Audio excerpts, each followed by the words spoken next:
हवेली का रहस्य भाग एक। पुरानी हवेली नई दुल्हन। राजस्थान के एक छोटे से कस्बे में एक पुरानी विशाल हवेली थी। चौधरी परिवार की हवेली।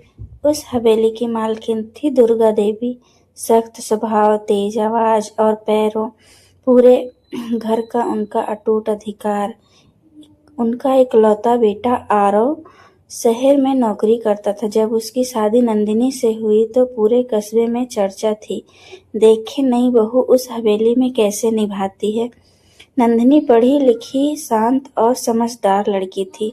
शादी के बाद जब वह पहली बार हवेली में दाखिल हुई तो उसे लगा जैसे वह किसी कहानी में आ गई हो।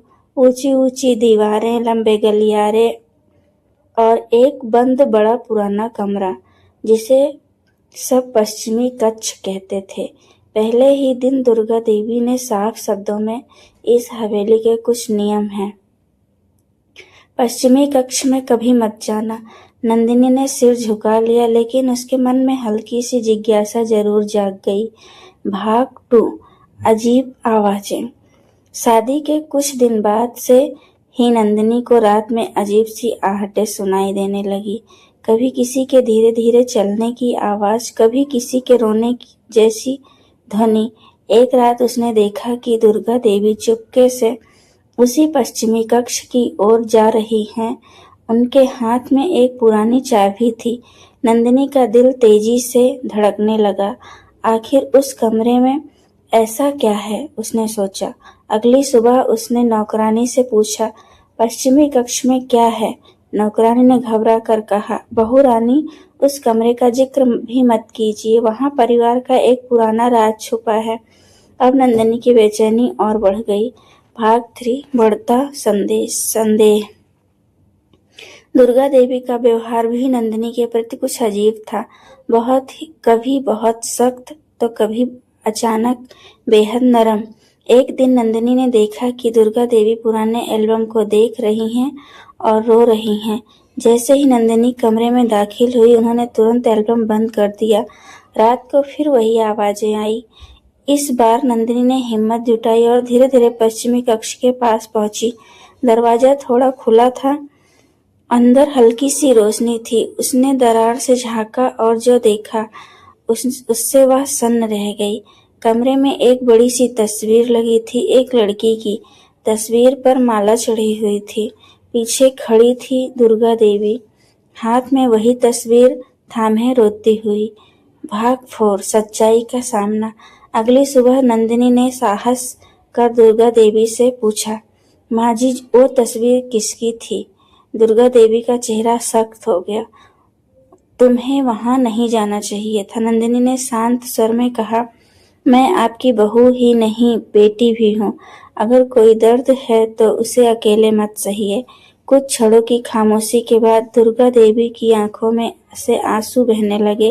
वो मेरी बेटी थी, आरव की बड़ी बहन सिया। कई साल पहले उसकी शादी के बाद एक दुर्घटना में मौत हो गई। उस दिन से यह कमरा बंद है। मैं रोज रात को उससे मिलने जाती हूँ, उसे याद करने। नंदिनी स्तब्ध रह गई। उसे समझ आया कि दुर्गा देवी का कठोर स्वभाव दरअसल टूटे हुए दिल की दीवार थी। भाग 5। नया डर। कुछ दिन सब शांत रहा, लेकिन अचानक हवेली में चोरी की घटना हुई। तिजोरी से सब कुछ जरूरी कागज गायब थे, वे कागज जो हवेली की जमीन से जुड़े थे।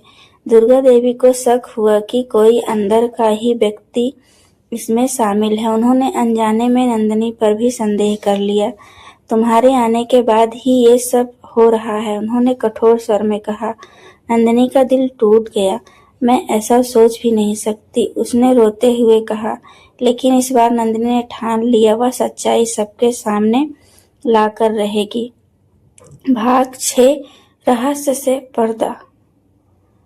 नंदिनी ने ध्यान दिया कि पुराने मुनीम जी पिछले कुछ दिनों में से घबराए हुए हैं।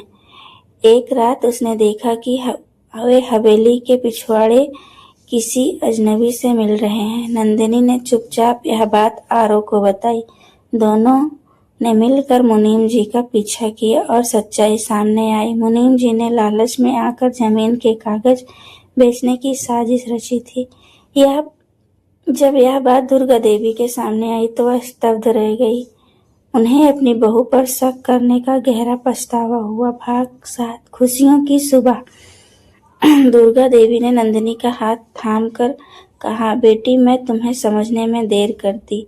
तुमने इस घर को टूटने से बचा लिया। नंदिनी मुस्कुराई।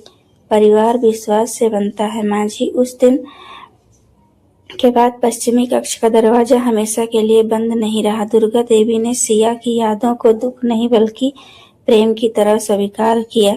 हवेली में अब शक्ति नहीं, अपनापन था। सास और बहू एक दूसरे की ताकत बन चुकी थी। कुछ महीनों बाद जब घर में एक नन्ही सी किलकारी गूंजी तो दुर्गा देवी ने अपनी पोती को गोद में लेकर कहा, इस घर में अब कोई रहस्य नहीं, सिर्फ प्यार होगा। हवेली की दीवारें जो कभी सन्नाटे से भरी थी अब हंसी से गूंजने लगी। इस कहानी से संदेश मिला, रिश्तों में सबसे बड़ा रहस्य अक्सर गलतफहमी होती है। जब विश्वास और संवाद की रोशनी पड़ती है तो हर अंधेरा दूर हो जाता है।